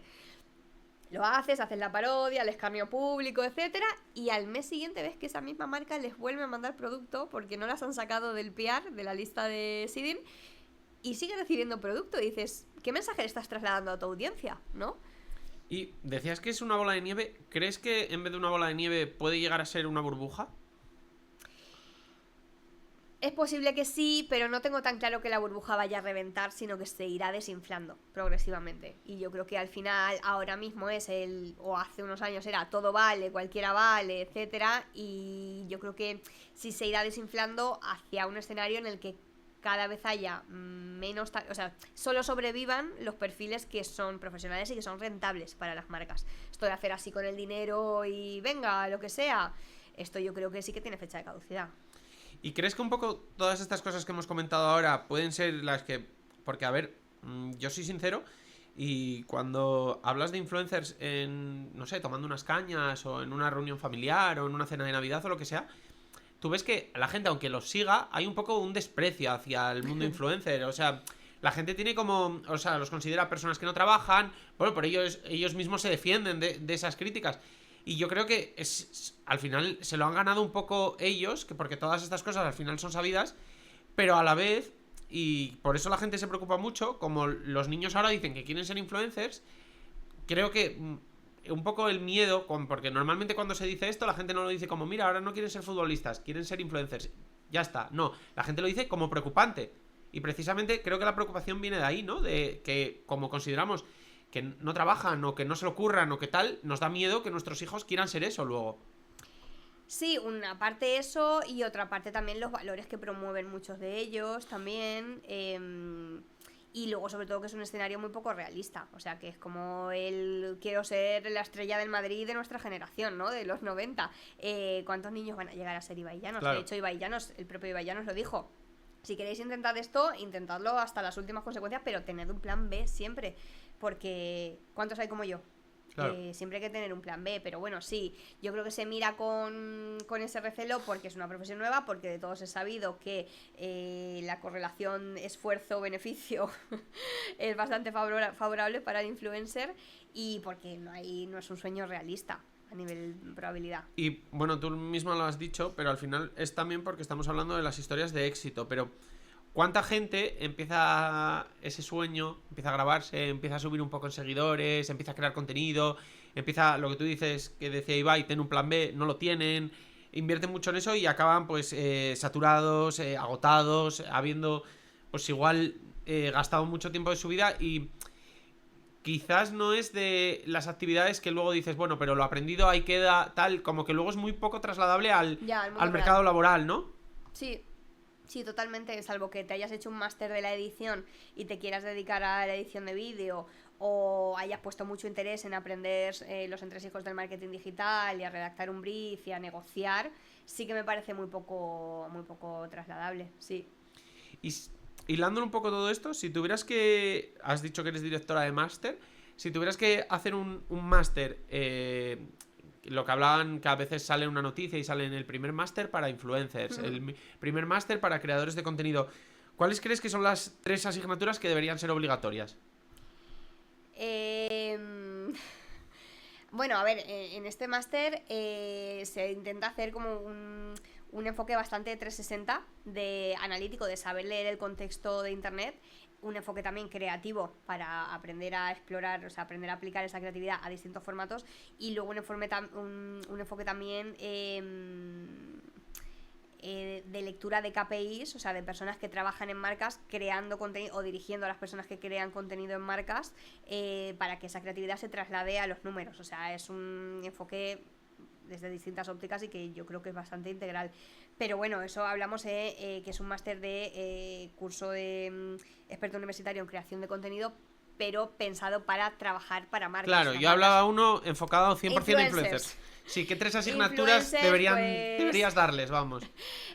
Aprende a copiar y pegar un copy sin que te tengan que indicar que es copy. No sé, yo qué sé, máster de influencia, pues... O sea, hablando en serio, o sea, podemos hacer coñas, pero yo creo que hablando en serio, no sé, les daría ciertas nociones sobre marketing digital también para que supieran defender lo que es un CPM y pudieran calcular sus fees en base a sus números y que fuera algo correlativo, equitativo, mejor dicho, que supieran, pues eso, que fueran a una reunión y supieran más o menos defenderse en estos términos. Esa podría ser una asignatura. Otra podría ser de creatividad, un poquito de, venga, redacción creativa, un poquito de chicha, un poquito de aprender a contar las cosas, ¿no? Con un poquito de gracia. Y otra, ay, no sé... un vale por un cursillo de CCC para cuando esto explote que se puedan reciclar en lo que ellos quieran. Esas serían de las asignaturas. Y bueno, al final ahora mismo, en ese máster, los que cumplen un poco esa función son las agencias. Al final son las que tienen que educar las agencias de talento, son las que tienen que educar a sus talentos, negociarles esos TPMs, etcétera, etcétera. ¿Crees que las agencias de talentos están haciendo bien su trabajo o crees que dejan algunos debes? A ver, yo creo que hay de todo. Hay como en el sector de los propios influencers, muchísimo oportunista, hay muchísima gente haciendo las cosas pensando en cobrar, cobrar, cobrar, cobrar, porque esto se acaba. Y hay gente, hay agencias mirando un poquito más en el medio plazo y teniendo un poco más en cuenta a cada talento suyo de manera aislada y de manera personal, ¿no? Luego hay otros muchos que van a peso. ¿Qué necesitas? ¿1 millón de views? Toma, estos 5. Claro. Sin más, me da igual que uno sea vegano, que la otra fue Miss España en el 92, que el otro, que no haya ningún nexo entre ellos, sino ¿qué quieres? ¿Volumen? Toma volumen. Claro, luego está también la parte de lo que tú dices. Yo si me monto una agencia de talentos y estoy pensando en que mi agencia de talentos funcione, igual el talento no me importa tanto. Es decir, Claro. quemarlo. A ver, hemos visto casos como Rorro, por ejemplo, hasta hace poco, que la estaban quemando un poco. O sea, era todo el rato la misma publi, o bueno, incluso casos peores que hemos visto de... Entonces ahí ves que igual el talento no importa tanto, lo que importa es ingresar y como sabes que va a salir un siguiente talento, Claro.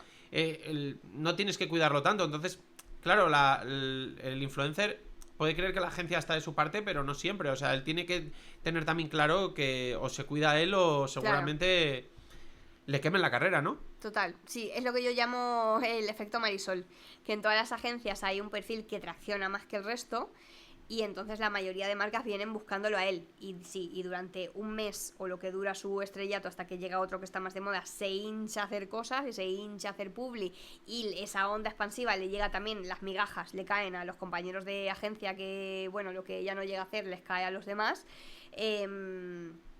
pero... Ay, se me ha vuelto a ir la cabeza, perdón. Hablabas del El efecto talento, Marisol, sí. eso, es el efecto Marisol. Y que luego también hay muchos que remolcan a otros que a lo mejor solos no tiran tanto, etcétera, pero que sí, que en definitiva, pues las agencias son conscientes también de que ese estrellato, ese estar hasta en la sopa, dura lo que dura. Inés Robles, cuando ya nos acordamos de Inés Robles, ya nos hemos, ¿no? Ya se ha agotado un poco el meme, se ha agotado el personaje. Pues ya está, si ha estado 1 mes y medio haciendo publi a destajo, eso que se ha llevado ella y la agencia, nadie ha mirado más allá. Claro. Y por esta parte un poco, también te he escuchado en algún podcast, que yo esto no lo sabía, que se incumplen muchas veces los contratos y que las marcas pues no se atreven muchas veces a, bueno, a denunciar o ir más hacia adelante y lo dejan pasar. ¿Por qué crees que pasa esto? Pues yo creo que en primer lugar es porque hay gente gestionando presupuestos muy abultados de marketing que no son suyos y entonces el dinero de los demás todos lo gastamos muy alegremente. Segundo, porque tampoco quieren represalias, porque al final todos sabemos que un proceso judicial es muy largo y muy costoso y al final te vas a poner al influencer en contra, probablemente a todo su grupo en contra, o sea, y todos sabemos, ¿no? Si te pones en contra a, por poner un ejemplo, una Pombo, sabes que te pones en contra a sus hermanas, a sus cuñados y a todos los satélites adyacentes un poco, ¿no? A Tomás, a este y al otro. Entonces hay muchas veces que, bueno, pues para no tensar más la relación, se callan, se disfraza muchísimo las palabras, este paternalismo que decíamos al principio de, bueno, ¿crees que en algún momento podrías, si no fuera mucha molestia, publicar lo que hemos pactado que publiques? Pero generalmente no... Vamos, yo solo conozco de un caso en el que se llegó a juicio. Y en la parte un poco de la publicidad, lo mencionamos ya varias veces en la charla, al final todos pensamos, cada vez tenemos más claro frente a, yo que sé, 2016, que creíamos que ese influencer, pues de manera genuina nos estaba presentando un producto que le había cambiado la vida o que le encantaba o tal, cada vez tenemos más claro que es 100% publicidad y que pues, igual ni ha probado el producto o si lo ha probado, pues le puede gustar más o menos, pero no... Como que 100% no tenemos claro de si de verdad nos lo está recomendando porque funciona o porque le gusta o por lo que sea. Y sin embargo, lo que tú decías antes, los fees siguen subiendo y tal. ¿Es porque funciona aún así? ¿Porque seguimos comprándolo aunque no nos fiemos? ¿O es porque por una inercia ya? Hombre, sí que se habla de que justo en este evento de Meta estaban comentando, tampoco sé cuál es la fiabilidad de este estudio porque al final Meta también va para casa, ¿no? Pero comentaban que el 86% de la generación Z empieza a sentir simpatía por una marca o producto a partir de conocerla mediante un creador de su confianza también o de su agrado. Es decir, no sé, también es que hay muchas palancas que activan esto. O sea, a ti a lo mejor una influencer el lunes te enseña una plancha de Babyliss y te dice que es la mejor del mundo, el martes una de Roventa es la mejor del mundo y el miércoles una GHD, que es la que ella realmente usa, pero esa te la da con el 50% de descuento y a ti te da igual que el lunes y el martes te haya hablado de otras planchas. Lo que provoca esa palanca que tú compres en ese momento es el descuento. Vale. Entonces, no siempre el pilar que se trabaja es la credibilidad, sino que a veces los estás usando como meros amplificadores de mira, tengo 3x2 este fin de semana. Aunque nunca me hayas oído hablar de esta marca, aunque nunca me hayas visto usar esta marca, esta semana hay 3x2. Y entonces efectivamente el que es usuario de esa marca o necesita ese producto o siente simpatía por ese producto de esa marca, va a ir pero porque hay una oferta. Va a ir porque hay otro motivo de peso, no porque el influencer le está jurando que es su producto favorito. Entonces, al final son muchas palancas distintas las que se trabajan como en cualquier otro soporte publicitario, ¿no? O sea, no todo cuando vemos un anuncio en la tele, pues el anuncio del supermercado nos dice esta semana la cebolla de oferta está incidiendo en que es más barata. Luego llega un anuncio de un perfume donde no nos hablan del precio, pero nos quedamos embelesados porque queremos comprar esos valores. Entonces, no siempre se tocan las mismas palancas en ningún discurso publicitario y por lo tanto en el de los influencers tampoco. Y justo mencionabas a Meta. En cuanto al ecosistema, Instagram siguen diciendo que es la más fuerte, sobre todo a nivel influencers, a nivel publicidad. Muchos ya, bueno, muchos no, pero algunos ya han sabido diversificar su contenido, se han movido a YouTube a empezar a crear contenido un poco por diversificar y luego está TikTok ahí que siempre está empujando. Entonces, ¿tú cómo ves el ecosistema? ¿Crees que la red más fuerte va a seguir siendo Instagram por muchos años? ¿Crees que TikTok le puede hacer un sorpaso, digamos? ¿Que se van a mover a YouTube? Porque, a ver, YouTube sí que es verdad que está dando muchas herramientas a los creadores, ingresos directos, al final, o más o menos crees que todo va a seguir parecido durante bastantes años. Pues es que no me atrevo a decir nada porque no tengo una bola de cristal y va a depender mucho también de cómo cada plataforma juegue sus cartas. O sea, como has dicho, YouTube está incentivando mucho y muchas influencers apalancadas en Instagram están volviendo a YouTube también por eso. También hay otros motivos detrás, ¿no? Pero también ese es uno. Entonces no me atrevo a decir, ¿no? Se habla mucho de que el vídeo corto es la tendencia, el vídeo corto hay que hacer vídeo corto para crecer, pero luego, sin embargo, cada vez consumimos más vídeo largo. O sea, no me atrevo a dar una respuesta concluyente. Yo creo que es verdad que Instagram no se va a desinflar a la misma velocidad que se desinfló Facebook. Que de nuevo, Facebook han dicho también que el desinfle es solo a nivel España. Que en el resto del mundo Facebook sigue tirando bastante de nuevo. Tampoco sé cómo será esto de... Pero no sé, me atrevería a decir que sí, que TikTok llegó con fuerza, pero que no se terminó de comer la tostada en ese mismo momento. Sino que sigue bastante equitativo repartido el peso. Pero de nuevo, es que no tengo una bola de cristal. Ese tema me excede. Claro, bueno, y sí que es la pregunta de bola de cristal total. ¿Crees que hay esperanza y hay un arreglo en todo el mundo influencer y que llegará un momento que tengas que abandonar la cuenta porque ya no te llegue nada? Yo creo que siempre va a haber una chapucilla. Yo creo que siempre va a haber una influencer que hace un cumpleaños y no paga ni los gusanitos porque todos se los regalan. Yo creo que siempre va a haber una risa, algo que rascar, siempre. Pues nada, como para cerrar sí que hago un par de preguntas un poco... Estas ya son egoístas y más personales mías. Por un lado te quería preguntar, al final tú has tenido un podcast que, como tú has dicho, los 2 primeros temporadas has tenido que costeártelo tú, pero has conseguido el premio para todo podcaster, digamos, de que alguien confíe en ti y, bueno, al final puedas al menos costearlo, a que no te salga... Que no te salga a perder, ¿no? Entonces, ¿me darías algún consejo para conseguir yo también poder que al menos no me salga a perder? Yo creo que el video podcast al final siempre es para pildorizar y promocionar. Creo que es algo que todos, o los que nos gusta el audio, renegamos, pero al final tenemos que acabar claudicando y yendo al vídeo porque el vídeo convierte mucho más, porque sobre todo si entrevistas a gente del sector con caras más o menos reconocibles, siempre te va a llevar mucha más gente que promociones eso con clips de vídeo que con clips de audio. Y no sé, más allá de eso, bueno, pues una estrategia de invitados, combinar, pues uno que te traiga mucho alcance, otro que te traiga autoridad, no sé, explorar distintas maneras de hacerlo o no sé, o cosas que plantear formatos también cada vez más nicho. Mi amigo Dey Arroyo tiene un podcast al que yo fui también que se llama Vivir de esto y por ejemplo me parece muy interesante, es un conversacional pero hablan con gente que tiene profesiones atípicas y les preguntan cómo han llegado a vivir de eso, por ejemplo, vale. O si viven de eso o si no viven de eso, y me parece un planteamiento, ¿no? Es como sí. Es algo como muy nicho, muy concreto que bueno, que siempre suma. Sí, al final, el otro día yo decía que lo que está agotado igual es llevar a terraplanistas a tu podcast, Ya. porque ya lo ha Ya. hecho todo el mundo, pero sigue habiendo 100 fórmulas. Y justo hilándolo con esto, la ultimísima pregunta es precisamente si me recomiendas a alguien para que venga a este podcast. Entonces, justo ya me lo has dicho tú, lo de los invitados, y además conociendo cómo conoces gente dentro del sector, ¿así alguna recomendación de alguien que creas que pueda aportar? Mira, a mí Ciar Ultra me gusta mucho, supongo que la conoces.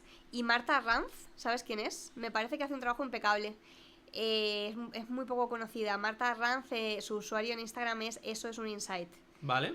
Sí. ¿La has visto Sí, alguna vez? Sí, me suena. Hace carruseles semanales con lo que ha pasado en internet esa semana. Por lo tanto, si trabajas en marcas, está muy bien que la sigas porque no te pierdes. A veces cuando uno se tiene que subir a todos los trends, no llega, ¿no? Esta chica te lo sintetiza, hace análisis de comunicación de distintos lanzamientos. O sea, es una chica que me parece que hace muy buen trabajo.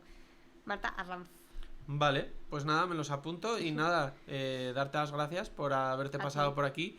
Espero que es menos humorístico que tus podcasts, pero bueno, espero que la gente se haya divertido y por lo menos también haya aprendido, que es un poco mi misión más que entretener es que aprendan, pero bueno, tú has traído esa nota de humor y nada, muchas gracias por haberte pasado por aquí. Hombre, gracias a ti por dejarme compartir espacio con Rocío Camacho. Ahora ya cuando pongas el panel, como has dicho, ahí estaré. Espero que nos pongas juntas.